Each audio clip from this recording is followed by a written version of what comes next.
Yo, Hey man, you good? you can You see, got this? Huh? I I don't use social media other than to see what other people are posting. So Well, I, don't all your students give you a crash course in how they can submit their assignments via social media? they might prefer that, to be honest. I The have had a couple of assignments come in that are all like lowercase typing and all the like texting vernacular. I'm like, I don't know what you any of this means, man. I'm sorry. I know what most of it is. I don't think I know all of it. But Hey, you have some really good stories of what they how these students try to get over on you. oh, do we want to start with that Yeah. already? Give me a couple good ones. Haven't I been part of some of these potential angles that they've done? Yeah, I mean, you're in a couple of exam questions for Yeah. sure. Yeah, but like, uh, I haven't used you as any of the like joke ones, but I've done the, according to Charlie Weingroff, and then there's exclamation marks. Yeah. The FMS is, you know, can people get into positions to absorb and adapt to stress? Like it's the Charlie Weingroff quote, right? No, I want the good stuff. I want like Oh, so I want the stuff that's like that makes the dog ate your homework sound like nothing. I don't get too many of those ones. Um, but I get the like in an exam. The one that still to this day blows my mind was place an order of increasing power output. And it was like 100-meter dash. Oh no, it was vertical jump, 100-meter dash, 400 meters, and then like marathon. So the power output from explosive to long Okay. duration was what the Yeah. question was about. Of course, they're all randomized, and kid puts up his hand. He's like, so I go over, and so by increasing, do you mean from like smallest to largest or largest to smallest? Largest to small. I was like, I Hey. was floored, and this was a kid who talked all semester, never paid attention, so I kind of lost it, and I was like, if you don't know the definition of increasing, you have bigger problems, my man. That seems you like know, I remember that level of question. So when I took so this is I talked about this I think with I forget who it was, but in Canada it's CAT, yeah, athletic therapy. yeah. So in America it's ATC, very creative. I don't know which came first. It's called Certified Athletic Trainer. It was Ethan Chriswith who's the he's a director of an athletic training program in California, which is actually ironic because California as a state doesn't recognize athletic trainers. So they could just do whatever they want. They don't need to be licensed. It's pretty interesting. And there's other states that treat different roles that way. And so I remember on the exam. So I took that exam in 1997, and I kid you not, A, B, C, D, E. What are the four muscles of the rotator cuff? Now that I don't believe that should be a question. I think so at least that's for a in its position a terminal level certification for Yeah, athletic sure, training, sure. athletic therapy. Your class is not a terminal level class. This is different. I don't believe that your question should be asked, and I don't believe that you should have to name the four muscles of the rotator cuff. Well, I mean, that's supposed to be the gimme, right? Like, let's start this off as question number one or number two, and okay, I'm in this. I got this, right? Like, thanks, Greg. High five. You gave me a an easy one to start off with. No. I Tim was Vegas like, does he does some of that stuff too. He'll put some yeah, silly yeah, nonsense yeah, on yeah. there. That's Well, I always do, or usually. I'll do some bonus stuff, right? Like according to Ron Burgundy, the uvulus Yeah. attaches to the like upper dorsimus. And one time, so this might not fly for you, but this would be a good story for Rhonda. So one year, a student wrote, "I don't watch Hockey Night in Canada. How would I know the answer to this?" Yes. My reply to them was, "You've got the wrong Ron. You're thinking of Ron McLean, who does the Don Cherry thing, Coach's Corner, not Ron Burgundy from Anchorman." So So, but how they did were he, if he livid. didn't watch, hold on, if he didn't watch, how would he have known that? Well, it's just a pop culture anatomy question, right? But Is yeah. is Don Cherry still around? Oh, you're also talking to the wrong guy. I don't think so anymore. He gets fired every couple of years for saying something crazy, and then they bring him back because he's very entertaining and knowledgeable. Yeah, Amazing I mean, how that balance works. he'd be great in wrestling, I think. Yeah, probably so. Probably so. Yeah, I always tell my hockey story as I grew up in Edmonton Mhm. in the 80s, and so I got to watch, Wayne Gretzky and Paul Coffey and Mark Messier and the whole works. Yeah. And so I was spoiled for really good hockey as a kid. And then the Oilers have been terrible ever since, and I stopped watching hockey when they got terrible and have never come back to it. So I have no idea. So the Oilers would have been good. Obviously, they came right after the Islanders, yeah, they had to beat and them to get to yeah, the. yeah, They're yeah. like they're like their Detroit Pistons for But the then Bulls. after Gretzky moved on, the Oilers were still good. It was Yeah, just a couple. I Messier think became the they number one guy instead of yeah Gretzky. I think they lost maybe the next year, and then they won the year after. Yeah. So, but After that's still Gretzky left. probably that might not even put you into the early '90s. No, it That's was still probably a early '90s. long. Yeah, that's a long time, and I Oh don't. man. But I'm sure they've been good. Like they probably have been good at some point in between. Yeah, I don't know. they've had a couple runs. Yeah. But I always joke too that they're the best farm team in the NHL because they really good at player development and then trade them away or lose them to free Us agency. So like Ajax. Like they just yeah, yeah 100%. they If just only sell. if only they would take that model where they knew that that's what they were doing. Yeah, You actually, know. yeah, because that's what they do. Yeah. They get all these studs and then just Yeah. sell them. Yeah. Yeah, that's Yeah. cool. So So how's this whole shutdown thing still going up there? It's obviously so a college professor. You've got a another level that this impacts you. yeah, so it was interesting in March when it all kind of happened. We were sort of bracing for the fact that we'd be pushed to an online delivery system.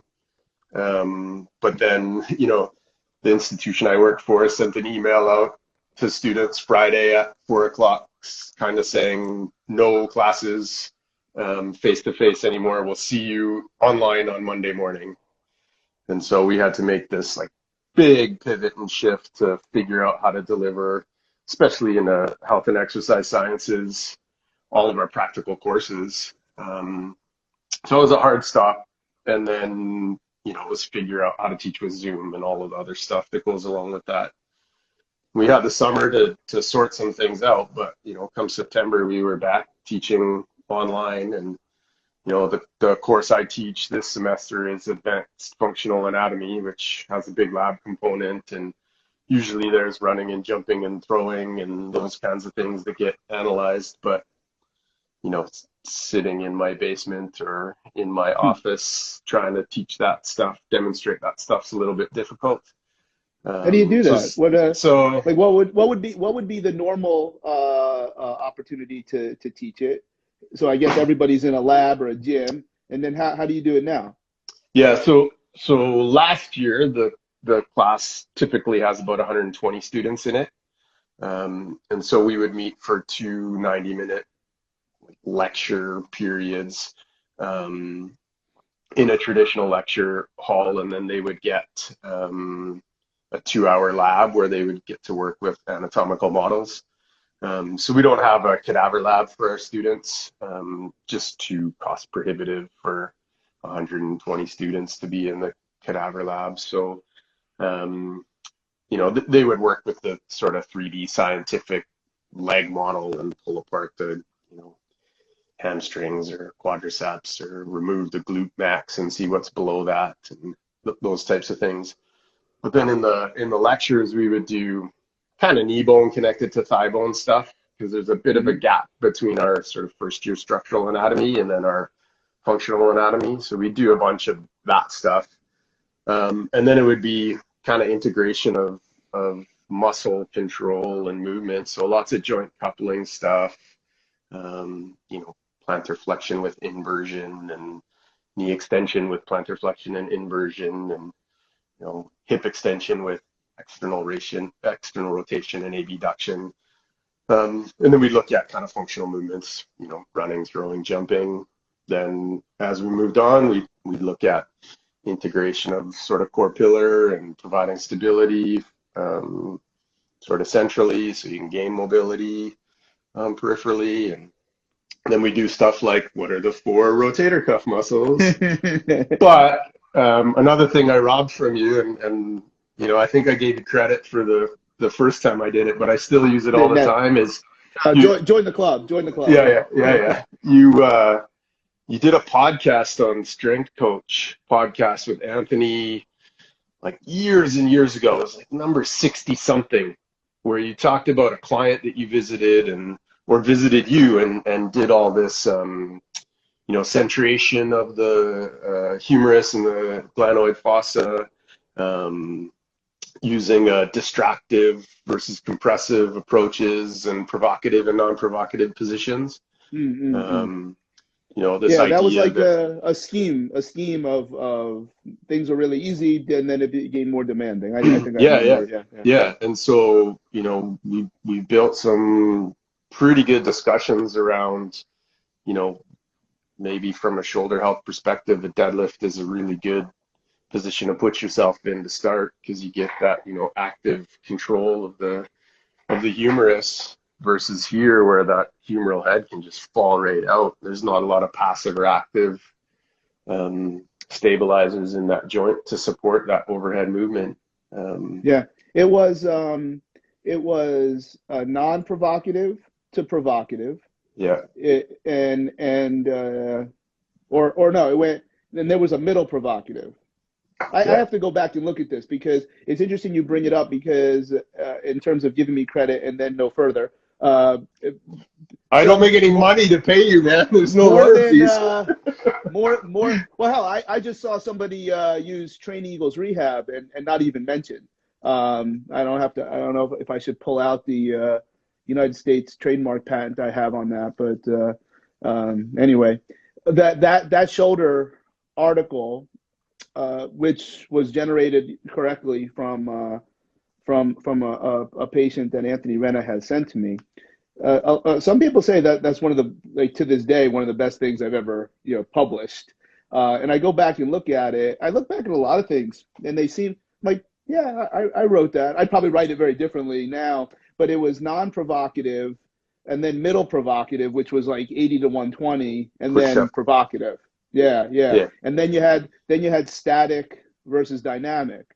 Right. So now you had at least 6 categories, and then I actually looked at it because the feedback even to this day is still not overwhelming, but it's still very positive, and that some folks want that to be the next video product, and so I went back and looked at it where the things that were fast or explosive, but then landed in a stable position, such as a push press or a snatch, would be more demanding than something that, or less demanding than something that was with constant repetitions. Right. And then to go from high to low, so like a pull up would be less demanding than a press.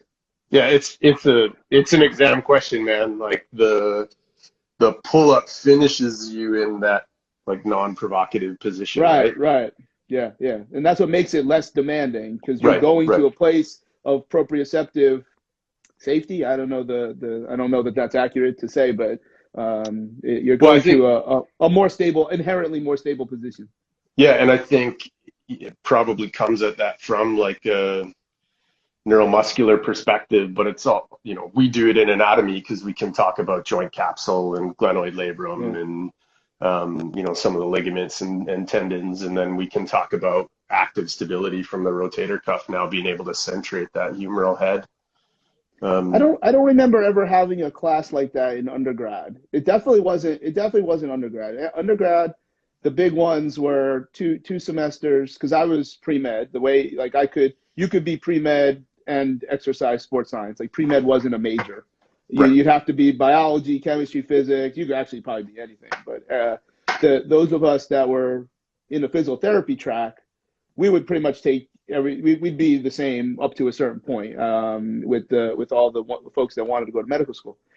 So there was for me it was second year, but I only went to college for 3 years. I came out early, and so the third year was anatomy. That was a 300 level course, but that was just like put your head down and memorize. It was basically surgery. It was like you had to learn every single anatomy structure, and so I'm guessing the fall was structural anatomy, and then physiology was 318. I remember this, 317 and 318. But then through exercise sports science department, also 300 level courses, it was kinesiology. That was the title of the course. That was like if you so the pre-med folks wouldn't take that. That was I don't know if they thought that was beneath them, but it was maybe a little bit more off the path. And I remember like the exams were not what are the four rotator cuff muscles. You would get like a sequence. I remember this one like it was yesterday. It was a young lady doing like a pirouette, and so her foot was completely planar flexed, and somehow they show you that she's spinning, and then the question would ask, you'd have to comment on one joint, and you'd have to say that the joint was moving in what plane, about what axis, with name at least one prime mover, and the innervation of that prime mover. And if you didn't answer all of, like you should, like you're nodding your head, you're flexing your head in the sagittal plane about coronal axis, primarily using double action of the sternocleidomastoid, which are innervated by. I'm not even going to try because that was always a hard one anyway. It was the sternocleidomastoid cranial nerve. I don't even remember. All trivia. C5. Yeah, I don't know. But So that's there are some of my students on this thing. Maybe they can answer right now. They just finished their exam. Go ahead. If you're one of Greg's students and you're watching, and we can see in the little comments, I'll have George send you something from T equals R plus. So, what yeah. So. And no end in sight, or what? I mean, obviously your country is far more progressive than ours in the rules and the vaccines and blah blah blah. But everything is still going to be online. Yeah. So when we did some of our planning, we kept a lot of our lab heavy courses for the second semester. So January start, but we're still in lockdown online. So my Christmas holiday is figuring out how to do exercise prescription and exercise physiology, which are heavy lab-based courses from the comfort of my basement again. Yeah. So we'll deliver some probably video-based things again. And then it all depends on sort of vaccine and caseload, I think, before we're in the class. We'll do some things, I think, in September when we get back to the next academic year where we get in the lab. So my wife is the lab and simulation coordinator for the School of Nursing here, and they're full steam ahead. So they have all their students in the lab every day with PPE on, doing the skills because they're considered essential trainees. So here in BC, no lecture component is face-to-face. but labs for nursing, medicine, physio, and OT, so rehabilitation medicine, they all happened, but every other program was pretty much just online. Yeah. Yeah, and I don't know where we're at. We were really good in the summertime here in the Okanagan. Really low case numbers, but we kind of had a bit of a spike. So, we're in a little bit more of a lockdown. The ski hill, just this week reported 60 or 70 cases. So they're all in panic mode because they don't want to have to shut the hill down. Oh man. But the government's still saying, outdoor activities with, social distancing is okay. So we'll see what happens there. All right. Cool. Um, That's how is Ogopogo affected by any of this? Nobody's seen that guy in a while, so just laying low. So let's go back. So I think we like so many of us, we knew of each other and had some form of communication, but we met in person, whatever year it was. I'm not even going to bother because it's been 2012. It was 2012. Oh yeah, because that was the first year of the I had to look it up though. It gets to a point where that's how you know you're getting old when not anything other than you can't remember what year something specific happened because it happened so long ago.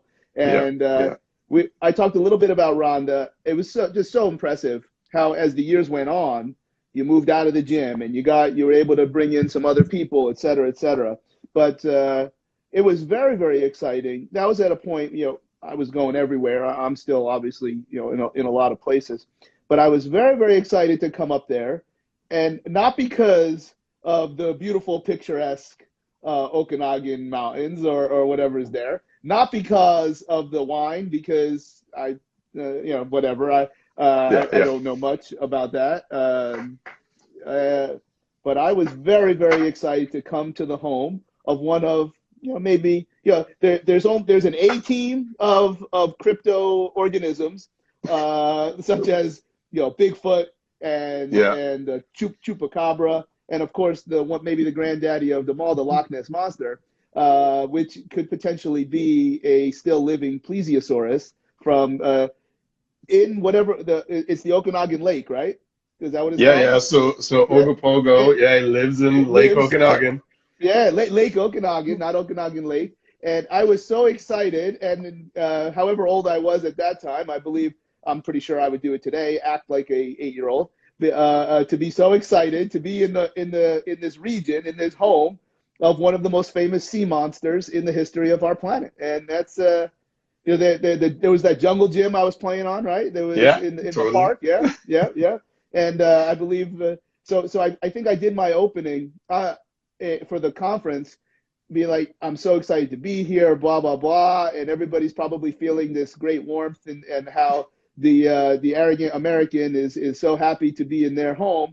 And then I lay it all on you that the reason I'm happy to be there was because this is the home of Ogopogo. Oh yeah, man. When you first found out, you were like, you didn't tell me. I probably would have done this for free. There's not a lot of places that I really care about traveling, and it's easy for me to say because I've literally been everywhere except Antarctica.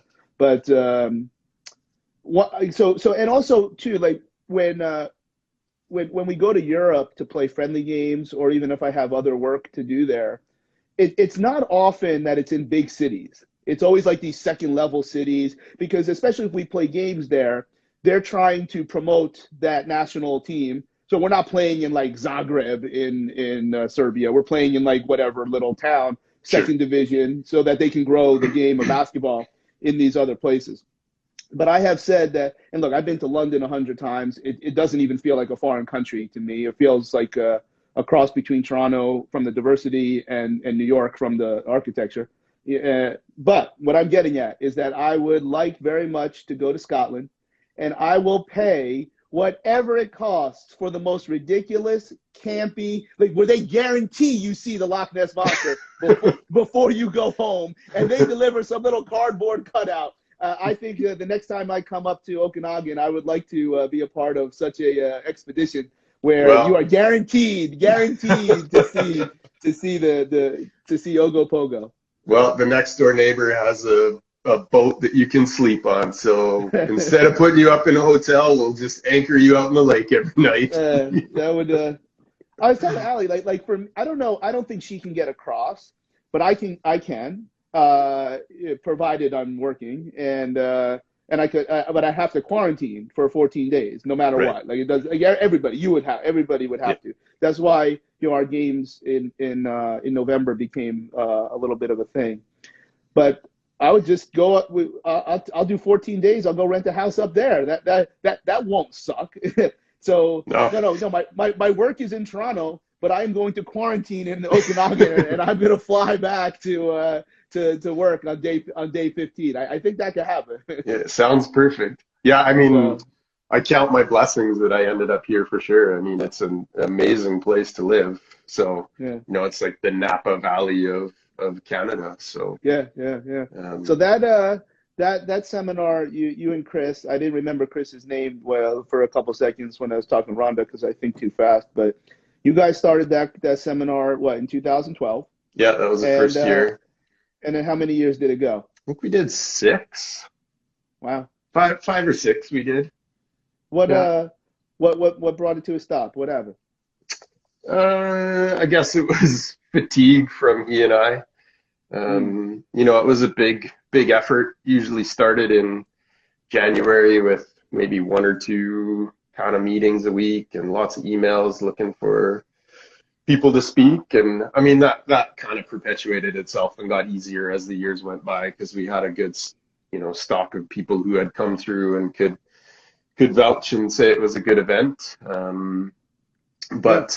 I think we tried to do things that sort of one level higher. So, we always have really good food and try to get the, good venue. We had the university facilities help us out, and some local fitness retailers help us out with some things down the road. And but yeah, it was just kind of something that never really made any money from.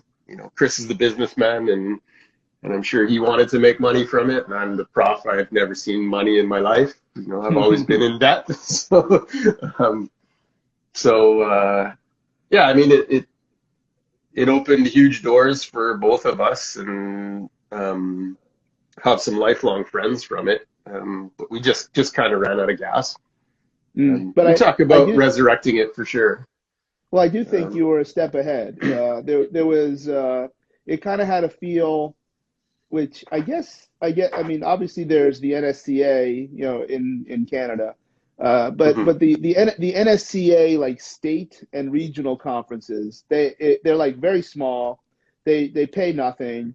It's very rare that there's a name that would have drawing power, and that's just their model. I'm not saying it's good or bad. Yeah, I think everybody should get a chance to do their thing if that's what they so choose. But that kind of like the venue, the location kind of was similar, but you had some people that could draw, and in a part where you kind of, if you don't live there, you're either coming to vacation, and you brought people that got to see where you live. It's right, like right. this when you live in that kind of place. I imagine there's some pride, and now people are not only coming for this product that you're selling them, but they're also getting to see a part of the country or the world that they would not come, because if you lived in like the Pacific Northwest, that's not a hard flight. For the rest of the world, it's a very, very hard flight. Yeah, I But mean, you lived it. yeah. I don't remember. Yeah. I have no idea. That was probably a triple because I don't remember. I mean, maybe it would. I don't remember. But Well, it should I was. share the story about you getting Which into one? the Which one one? about you getting into Canada? Well, that when I came to see you, I think that was the first time after I got flagged. Yes. And then I don't know if you guys talked to somebody, but it was almost like I they knew. wrote, mate, I wrote a Almost letter like and I walked almost it like they over to knew. them. Yeah, almost like they knew who I was. Now it is the I got flagged going into Winnipeg, and that was a clusterfuck. Everybody was on the hook. It was my fault. It was whoever else. It was everybody. and I just didn't know the rules and whatever.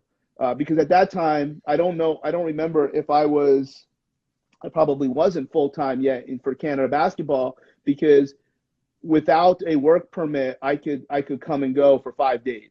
That was Well, and you could get paid as long as yeah, we yeah, justified that you were the expert in the area that yeah, we were yeah. bringing in for a specific thing. So I mean, I got it was yeah, it was like take door number one, go to jail. Door number two, you just go home. I'm like, door number two. So then they were what kind of pissed me off was like basically that evening in Winnipeg, I stayed in Winnipeg, because they knew I wasn't a threat, or they believed I wasn't a threat. So I got to still stay in the 5-star hotel. And after I was understanding this, I said, ma'am, the way I'm understanding this correctly, I can just kind of wait online again and enter the country, or apply to enter the country.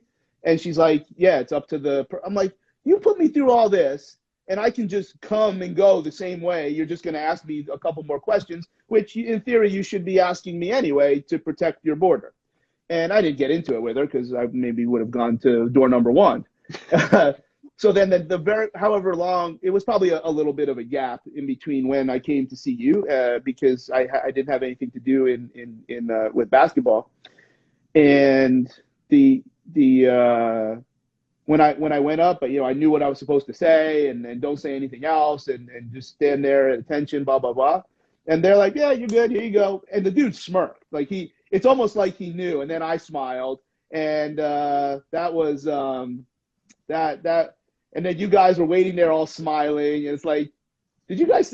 Because like no one has the power to mess with the borders. Oh no, those guys are no joke.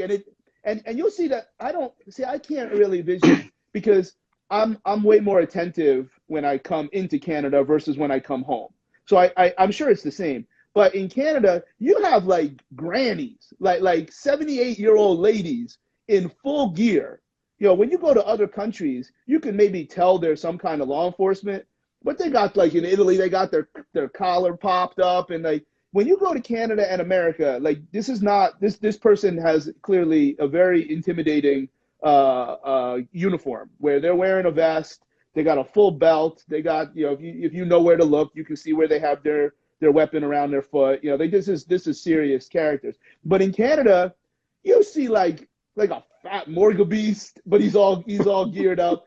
There was one, and the ones I remember are the ones that like they ask the same question over and over, and like they're not gonna crack me. And it was so this dude was like, I'm like, yeah, thank you, sir. And he goes like, and I'm like, what? But there's no, you can't touch them. Like there's no, you might have handed them something, but they're gonna be like, thank you, sir. Like they're not, you got nothing on them. We'll just put that over there. Yeah, they're like monsters. Like they can't do anything. But I can live in Canada at this point. Whenever I got my work permit, they see my flag, and then a lot of times they ask me, is like, why do you still have this? I'm like, I don't know, sir. I submit to whatever your process. Yeah, I lied.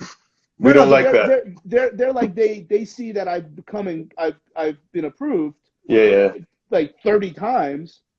And then I'd say over the last couple years, I just walk through. Like they don't bother me anymore. But then it could be like one time that they do. But with the work permit that I have, I could live in Canada. I'm allowed to live there, and I'm allowed to work, but I can only work for Canada basketball. Right. And that's if I were to come for a conference, my instructions from my attorney is I should not use my work permit. Don't even show it to them unless they ask.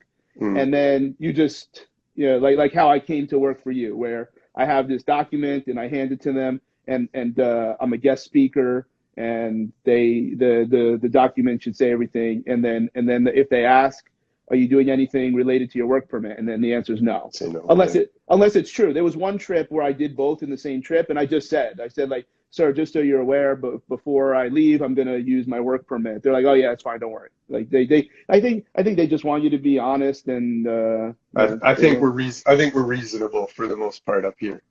Yeah, I think it's the same coming the other way, as long as you just show respect. And oh man, I got dinged in Denver one time. It was really.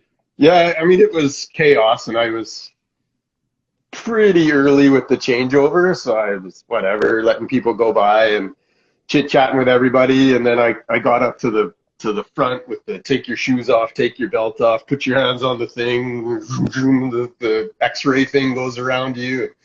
I stepped out, and there was the border services guy there, and I was like, wow, you guys take this way more seriously than we do in Canada. And What was your flag? What was your? well, nothing. I was just chatting to him, and maybe I was the random guy that had to go in the X-ray job.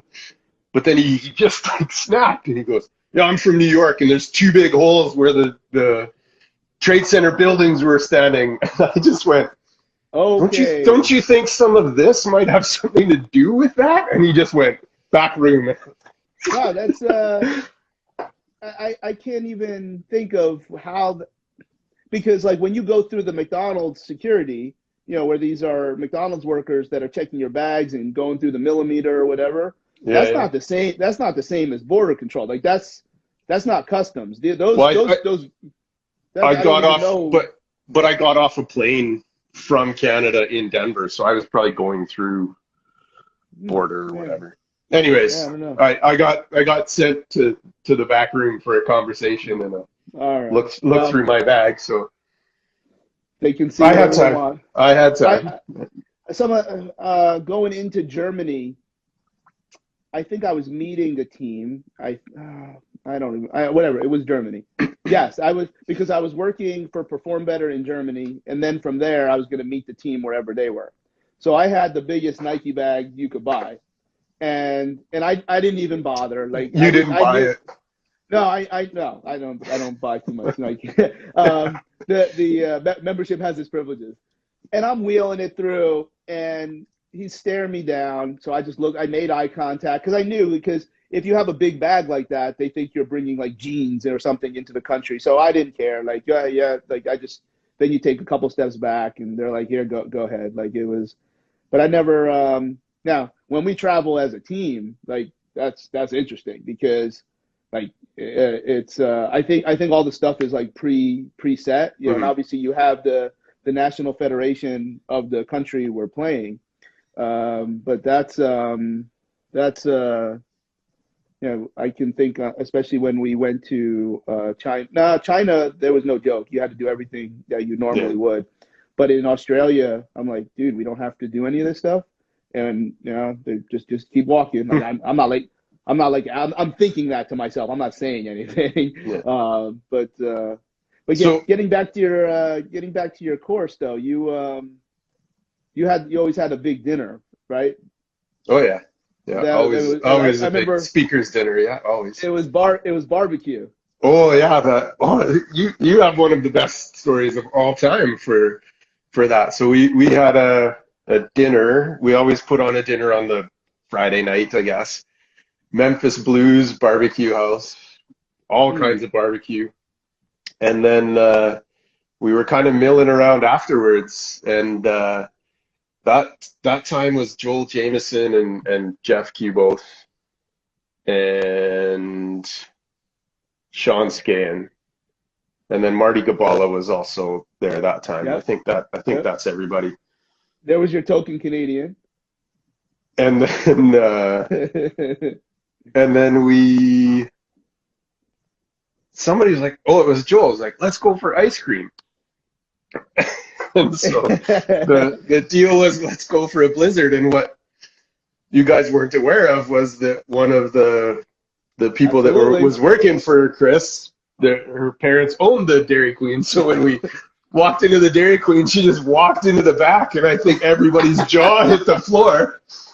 And it Be was like, you. wait, You wait, went, can I get what? that one? Can I get that one? The What's? big cup? Yeah, you were like, can I get my blizzard in a 32-ounce cup?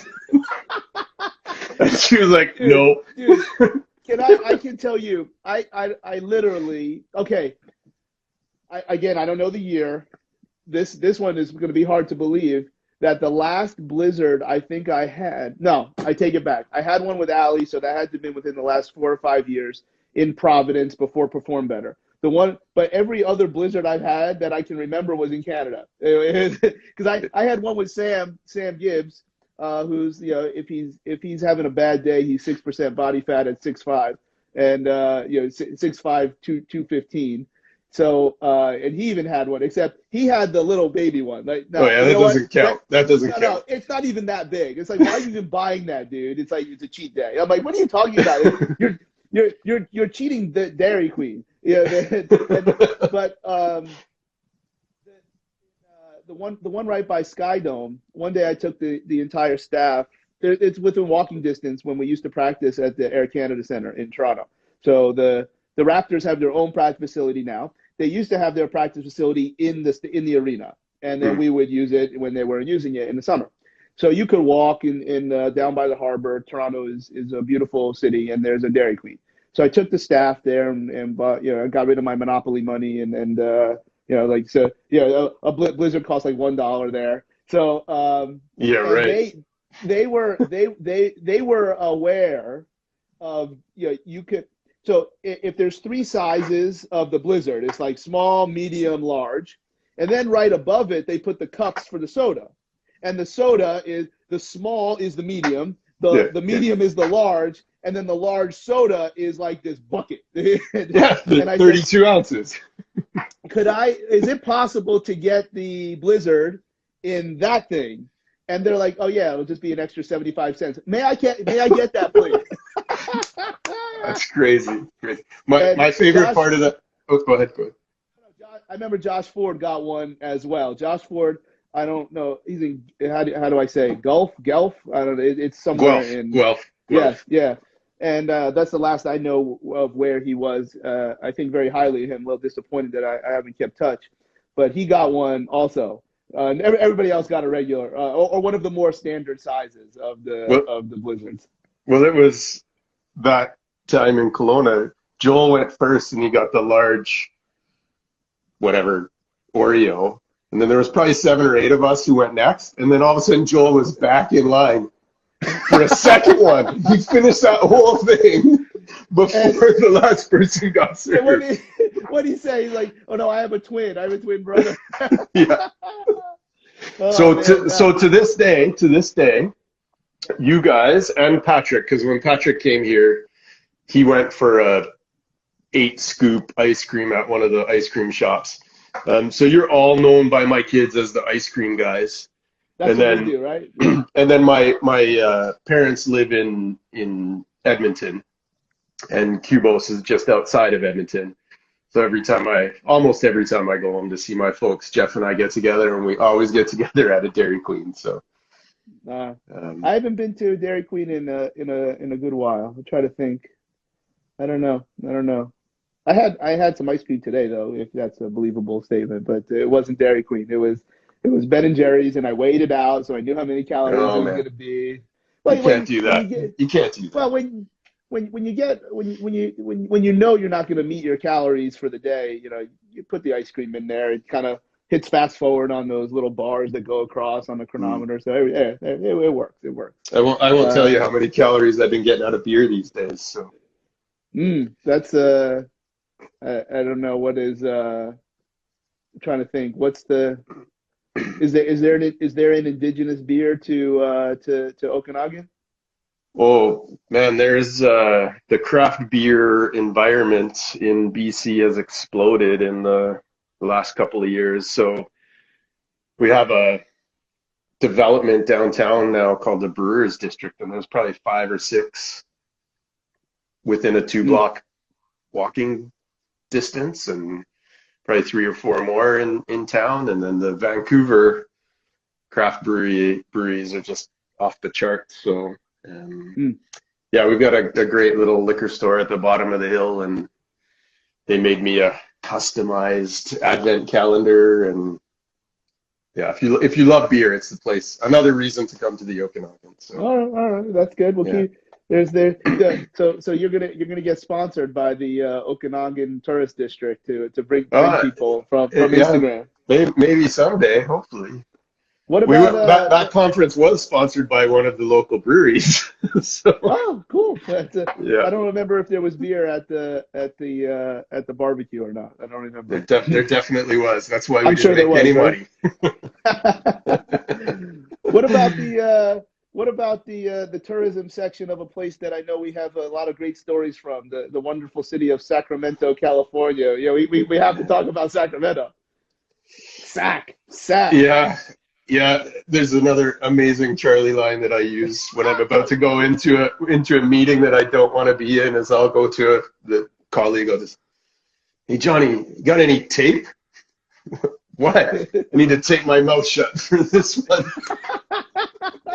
Oh man, so there was a period of time, and I think all of our lives are much different when we can't do this. But we tried for like a couple years, where I think what I would clearly say is happening right now, the seminars, the commercial seminars are just trash, and that's why part of why I don't go out and do it so much, because I don't like having to compete. I don't like having to compete with trash and hot trash, and so what we were starting to see that, and we, a group of us, many, you know, whoever, people that were like, we got together to contact an instructor that we would want to learn from. Right. And we're like, no, we don't care about your certification. We don't care about your name of your brand.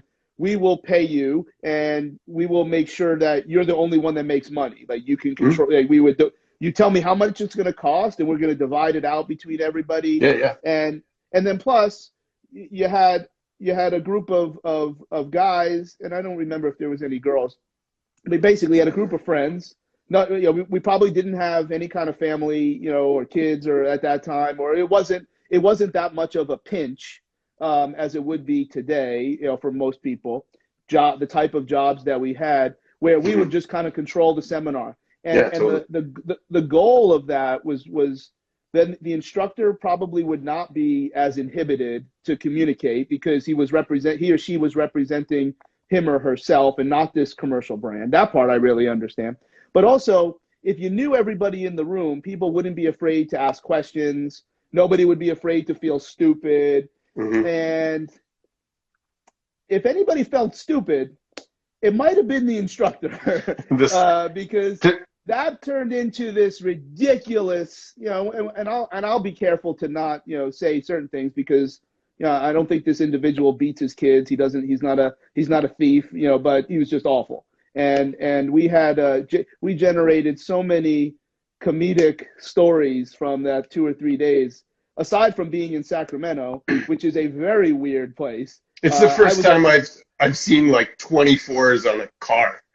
That I believe the car you're referring to is the one that almost ran me over at the Good Mall. Okay, so sometimes when there's certain towns that have different parts of town, you're like, oh no, that's not the Good Mall. You got to go over there to the Good Mall. And like this was some kind of old looking Cadillac that had what best described as beach balloons for wheels.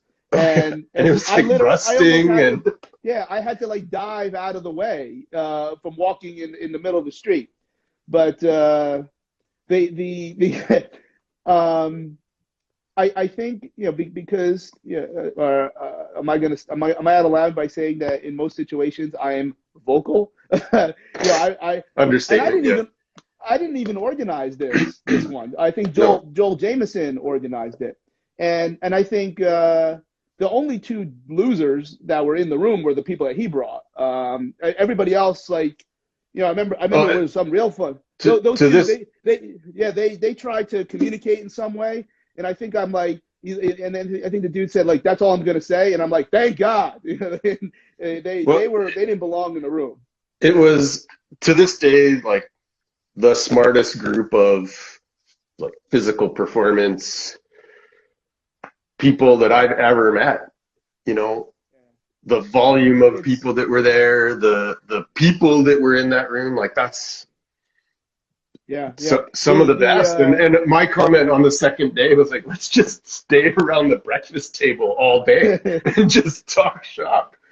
You know, I agree. Obviously, the brain power and the accomplishments since then. I am just so emotional that of all those people, I think in some way everybody still talks to everybody, which is remarkable. I mean, in that room you have probably maybe not baseball, but every other professional sport, there's a term, somebody, held a terminal position. Hmm. You had NFL, you had soccer, you had NBA with me and Dave, it was, yeah, you had NHL. I think you had Kevin Neal in there. You had the Yeah, kids. yeah. You had Jazz and Ricky and Caranvir, and it was really really good to bring everybody together. And I think the instructor was concerned. He was probably somebody, because of the nature of the information. I'm not going to say what it is so that people Hmm. don't get an awareness. Um, because of the nature of that type of information and why probably we wanted it, because it's a little off the reservation compared to how we typically think. And we were all very interested in seeing this other model of whatever it is, medicine, medical, whatever.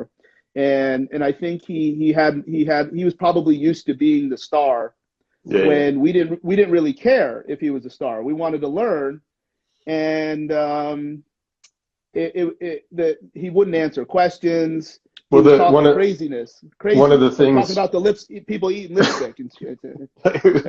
yeah, it went off the rails for sure. But one of the things I remember, again, quiet Charlie in the corner. I mean, your line was, "I just want to learn what you do and figure out the systematic approach that you use so that I can figure out if I can put it into my system." Yeah, And his answer to that was like, "Well, I just you have don't know. 35 years of clinical experience, and that's Yeah.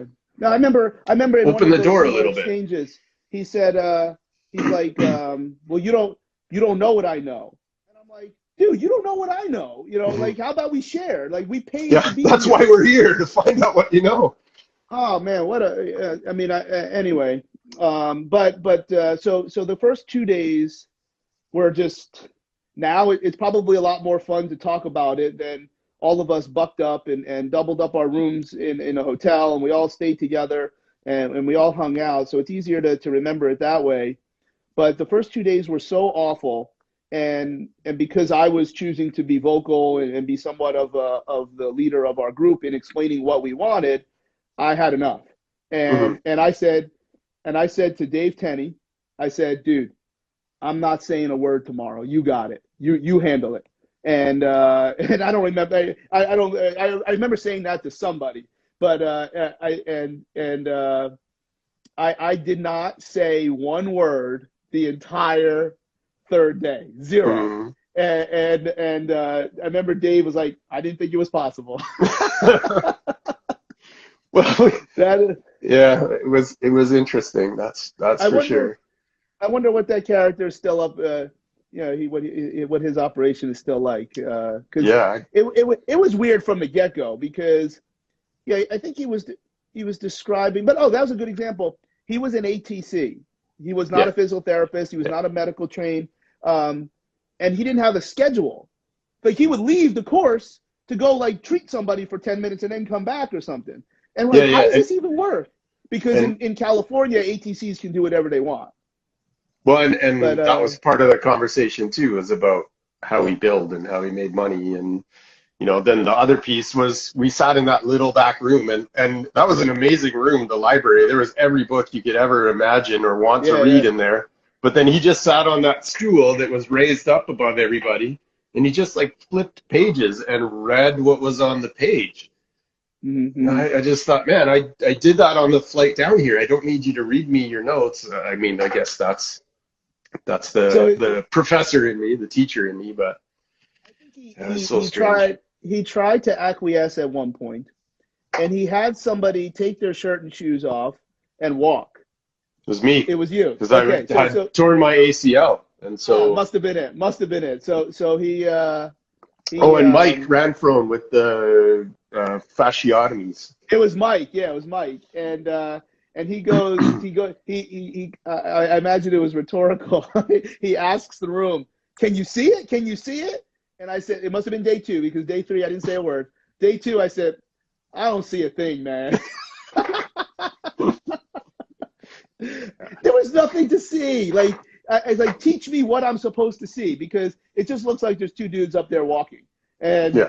if I'm missing something, that's what I'm here to gain. Please show us what you see and what you want us to see, so we can become better at what we do. But he wasn't interested. He wasn't interested. Yeah, it was unfortunate, but again, like the message needs to be do those things. Just find the right instructor. You know, again, Yeah, yeah. best thing that one of the best things I've spent my money on, but it had nothing to do with the content of that course. It had everything to do with the people in that room, and I think it again created some relationships and ability to learn down the road Mm-hmm. in a better environment. So, Yeah. it's a piece of advice I try to give the students all the time. You're going to spend, I don't even know what a university education costs these days, but let's just say it's $1,000 a course for easy money, and you're going to take 6 courses a year, maybe put $1,000 a year away for another kind of seminar thing, and do that outside of the walls of the classroom. Pick your acronym and go learn it, right? Yeah, yeah. But that's Then the type of situation that and we had done that a couple times with the core group, and not every single person always went, and then it just kind of went by the wayside. But that's the type of seminar or course or whatever that I would like to do. I mm, don't I the last time I did one, and maybe I went, not maybe, I'm sure I did go in with a chip on my shoulder because I had already begun to not enjoy it, because I think people continually look for me to teach them to become a bad physical therapist in 2 days. Well, you have a lot of other, options to become a bad physical therapist with those acronyms. And I don't like, I think, because then I can't deliver what the customer wants, because right. they don't, no matter how much I say or market or whatever, they still identify me. And I can go back to 2009 where I never ever did that. You might have thought I did, but I never did. I unfortunately feel like I empowered people to find these other things, but so I feel like I can't deliver, because now if it's a mixed room, I won't talk any therapy. I'll only Mm, talk about training. And while some people enjoy that, there's other people that want me to teach them how to crack necks and do DNS and things like that. And I just won't do that. But if I had the opportunity, and I talked to Michael Maxwell, who's not far from you up in yep, that yep. area, that if if there was a way to have like 12 people, 15 people, and there's no syllabus, there's no schedule. It's just like I'll have every chip I have and every PowerPoint I've ever done, and I'll just sit up there, turn the chair around, and sit. All right, what do you guys want to know? Mm, And one question 5 hours later, you'll have the answer. And that way, it's just everybody can learn from each other, and I think that was what we were trying to do. But I think it would just be exciting to me to be one of those 15 people. And my role is not instructor versus student. It's just right, that right. I just play a different role in this team where everybody, because that's really what I would be excited to do, the stuff that Now, we were trying to do. now is the stuff that you would bring to that table still based on, movement, sensory systems? I can't remember your other ones. Readiness, Very fitness, little, or yeah, very little of the big global things are any different from what I would say. The biggest challenge is that I still refuse. Well, I take that back. Let me backtrack that. In China or other countries where the rules are just there are no rules, I've done it there where you teach non-healthcare, because they don't have healthcare people. Like they don't. It doesn't even exist in the same way that we have it in North America. But I will not in any way uh, teach, show, or teach. And there was a slide on in 2009. No manual therapy, no directly intervening for pain, and no medical diagnosis. So I don't even really think in terms of medical diagnosis. Like you could say like you have a torn anterior fibular ligament. I'll just say the top of your ankle hurts. It doesn't because while that may be a true on imaging, it may not be as much of a part of the generation of symptoms to begin with. So I won't do that unless everybody in the room is healthcare. And then to do that, like you have to like verify it. And like that's annoying. That's now I'm getting petty. Where there is a very, very excellent manual therapy series of courses in America. I have gone to 3. I've gone to 3 of them. And every time you literally get a phone call from the guy, like the top name, like he owns the whole thing. He's like, "Are you a physical therapist?" And it's like minutes after you register. Yeah. And like the second and third time, I was like, yeah, I'm the same physical therapist when I went to your course in October. Like it's so annoying. And so if I'm going to be annoyed by that, how dare I do that to somebody else? So well, I would probably. I would also suggest that's maybe why you don't see DNS doing that stuff anymore, because it's just human resource intensive, right? Like, I mean, I did the DNS A, B, and C, but I needed letters from people saying, yeah, this guy's legit, and he's not a healthcare provider, but I think in that group though, there's some other reasons why they're not doing it, but because now the folks that are physical, the folks that are physical therapists and chiropractors and medical doctors, etc., they're not learning what we got to learn in 10, 12 years ago. It's just not the same. Where like they don't even know what that is, and then the instructors get all fussy when you ask them about it because they want to keep they don't want to share the seat. It's like, hey, shh, I'm in this club, but you can't be, and that's really disappointing. But what we tried to do now, look, because there was other probably times that a core group got together and it worked out really well. It's easier to remember this Sacramento situation because of the cacophony of just, man. I mean, there's probably at least 4 or 5 other very, very powerful anecdotes other than me getting run over by a car with 35-inch rims. We should have known right from the start. I mean, we were at Cheesecake or something like that, and then I went to the bathroom and somebody else went to the bathroom, and we came back and sat at the table, and the waitress was like, "Hey, did you feel that earthquake?" I was like, I wondered why I was peeing all over the place. I thought the beer was really strong. Remember like yesterday, we had a freaking earthquake, and I don't remember feeling anything, but clearly there was an earthquake, and that was. But I went the entire third day without saying a word. I said zero. I said nothing, and that oh man. It's because I had some tape. It's because I had some tape with me. But all those names, like we all probably still all talk to them in some way, and that's really cool. Like I think the only guy that I haven't spoken to from that group is Blas. I think that's the only guy. So I wonder what he's doing. Yeah, I wonder what he's doing. We'll have to. I'm gonna look him up on social. I'm gonna look him up on social. Like he'll just here's Blas. Blas, what's up, man? He puts that big giant smile on, man. Blas is one of those people where maybe the opposite of me, where you cannot imagine him ever being angry.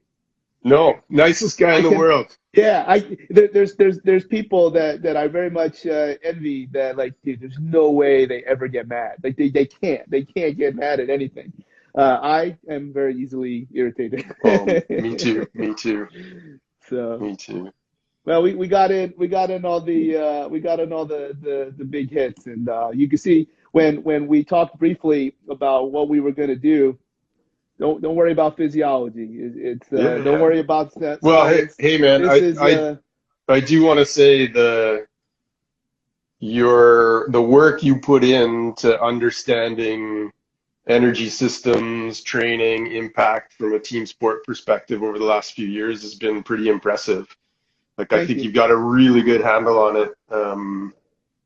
Compared to our first conversations 5 years ago or whatever it was.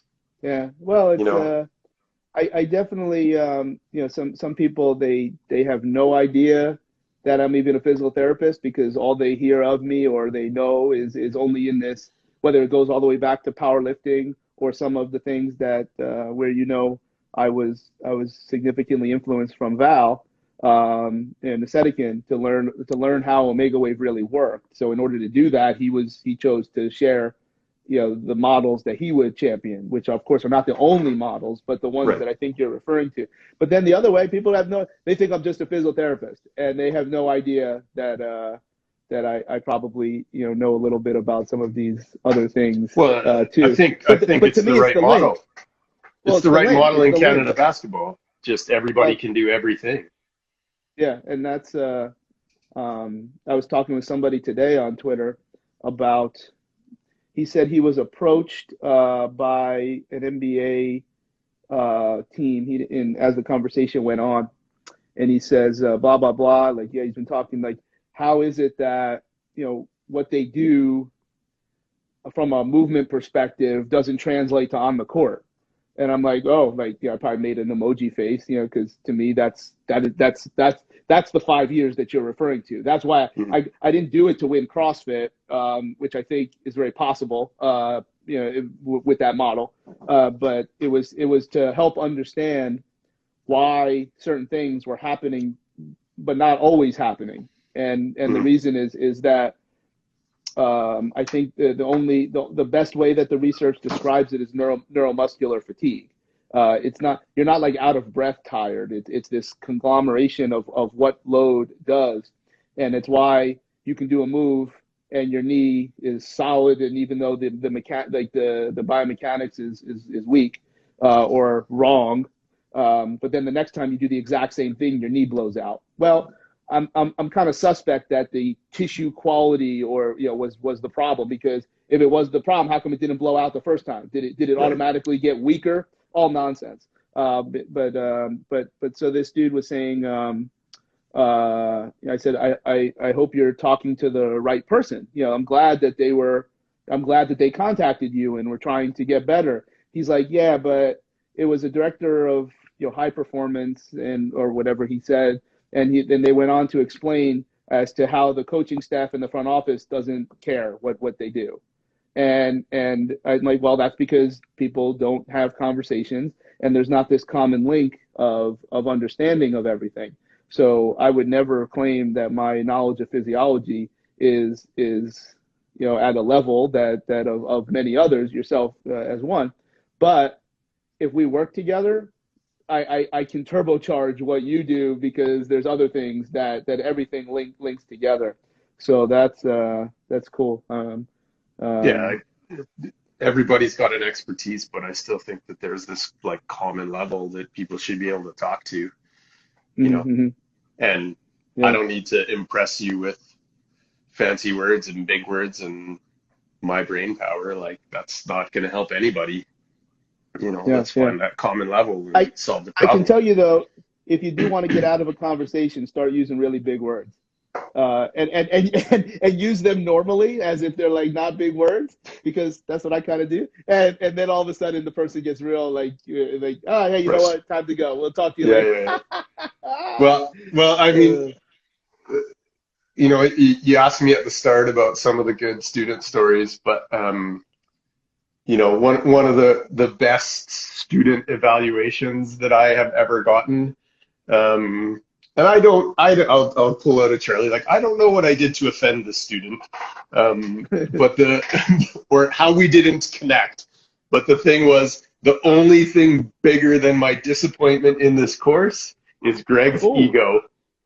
wow, I was like, wow. I guess I have a big ego, but I don't know. I was hoping that we could have learned something from each other. So, Wow, maybe I've learned to be that's a little tough. bit more humble Well, over the years. I think if every single other student said that, well, then maybe you got to look yourself in the mirror. But if it's just one punk, then it's Oh, okay to write it off. yeah. It's I okay to mean, write it I off. don't hold any ill will other than how did I not connect?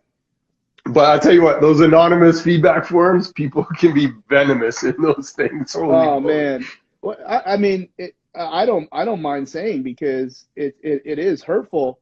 I mean, there are people that will speak very negatively about me, and I could probably count on one hand how many minutes I've ever been in their presence. And I mean, how do you even get to this point of opinion about somebody where you don't have any any combination any knowledge, or you've never talked to me. Like, how do you even know this? But I'm gonna be okay. I'm Yeah, gonna yeah, be yeah. Well, we're gonna be all right. I put this one in my back pocket, and then I was doing a grad speech for them, and I gave all my classic ones like that, and I ended with that one, and all the students in the room just, oh, I can't believe someone wrote that, and I said, don't worry about it, don't worry about it. These weren't really my evaluations; they were my colleagues, and I called out one of my colleagues in the room, Man, so I was able to flip it. that's the way it goes. It's Yeah, all solid. All right, yeah. man. Well, get back to the beer. I'm sure Oh there's man, one it's not far. marking anatomy exams. So I always ask, do you want to be first or last? Either one's got advantages and disadvantages. So, Yeah, that's right. um, So all right, man. Well, hey, next week, who are you going to talk to from the Okanagan? Like you're running, you got to no, go somewhere else in the world, man. it's all just random. It's all just random. I have a list, and I don't know. Should I make this into a proper podcast? I don't know. I don't care enough. I don't think. I like doing this for Uh, now, and then yeah, this I is like the low key part of it's pretty cool. yeah, Um, yeah. beers with Charlie, Yeah, and I told you what I energy wanted. drinks with Charlie. Well, it's usually in the evening. If I even I had an energy drink at this point, it wouldn't go too well. So Yeah, yeah, for tomorrow, yeah. There's no. limits, right? Yeah. Oh, speaking of tomorrow, it's we got at least Oh, so what's Ali says you should interview her. well, she keeps wanting to interview me for she has a proper podcast. So but I honestly think it would be, well, look, this isn't my first rodeo. I'll make it work. But when you talk to somebody all the time, it's kind of hard. I think what's cool of what I have chosen, because we obviously have not talked in length for a period of Yeah, time. So it makes the conversation a little bit different than if you talk all the time. right. So And we you had know just the right amount of inside jokes, and right? that's So I don't know. I tried to look at what how do I catch up with people? You know, how can we kind of talk really freely and openly and not piss people off? Well, then let's not talk about clinical stuff. hmm, And because look, I mean, look, I think and a lot of people that they know what's going on a little bit behind here.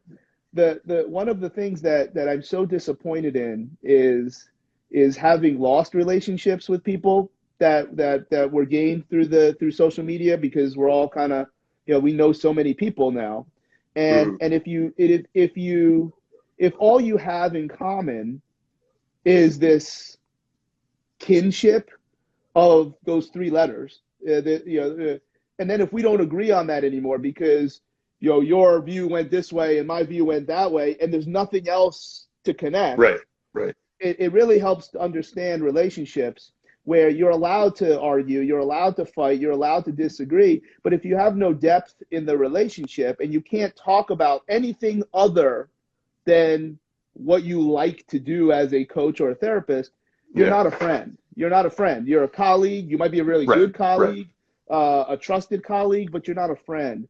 And what I really want to be able to put through, here's a little bit of a man behind the curtain. What I'm trying to accomplish is demonstrate that these people aren't your friends, okay? Because if you can't have a conversation like this with somebody, then they're not your friend. Like, I don't care if you accepted their friendship on Facebook. Right. You don't know them, and if you don't know them, then your relationship should be guarded. It should be gauged. So that way, if you don't, like, it wouldn't hurt me that there's people that I don't, well, one person that, we don't talk to I don't talk to, me and Patrick don't really talk to anymore for other reasons that had nothing to do with that course. But like, there wasn't enough depth to get through that difficult situation. Right. And when you can have a conversation like this for 70 minutes, it shows, and barely talk about, Shop, yeah. But Charlie, tell me about the joint by joint theory. Why is that? I'm like, all right. And I'm going to give you the best answer I could, because I'm not going to disrespect the person. But I think this is, it shows previous evolution. We're already there. And it's okay. You don't have to be friends with everybody. You can still have a lot of value in it, but we need depth. We need depth of relationship. I choose my friends wise these days. Is kind of, time is more precious now than ever. And so, an hour with somebody is, I could be upstairs with my daughters, and my wife. Yeah. So well, it's a big thing to ask somebody to spend time with them now. So it's nice that we got the human side out of it too, right? So yeah. Well, I think if that's just being voyeuristic and watching two dudes just talk and then like maybe pick up a couple of the jokes. The point is that people can be known as a messenger of clinical information, that can help you become better as a coach. But people are people too, and that's why I choose to be so prominent in my social media of Transformers and Disney and those other things, because again, that does, that's who you are. A little bit. Yeah. It does create somewhat of a marketing strategy as well. But the reality is like, if you won't hate me if you don't like what I do as a coach or a therapist, because you can connect with me about Disney. You know what I mean? Something else. Yeah. I'm really, and it's really not necessarily about me, but rather to show other people that can be like, you don't, like, I hate these teams. And look, I've said these stories, and I don't, we're talking on a positive lane here, but some of the negative things of people, dude, like if you throw sodium pentanol down their throat, they're going to tell you, yeah, like, I'm where I'm at because I followed Charlie, and they've said that before. But because I hold opinions about some clinical things that are completely ridiculous, which they all now also threw out the window because I was right, and I usually am. Harassing phone calls and really some distressful things. And look, I'd be happy to handle it in a different way. Collegiate level wrestling skills and a black belt in Taekwondo. We can see how we can handle that if you'd like to. But I don't want that to. I'm trying to fix my mistakes. If I did contribute to that discord, well, I'm going to fix it by demonstrating that people can talk about things other than training. And if you don't agree about training, it's cool too. Like that's. Yeah.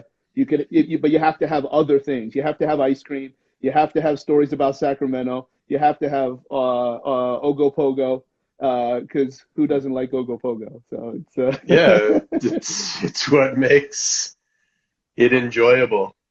Yeah. We love to work. We just can't work all the time. I got you. So I'm gonna make sure you guys have some ice cream up there to go along with the beer and the skiing, and absolutely. We will see you soon. Yeah, man.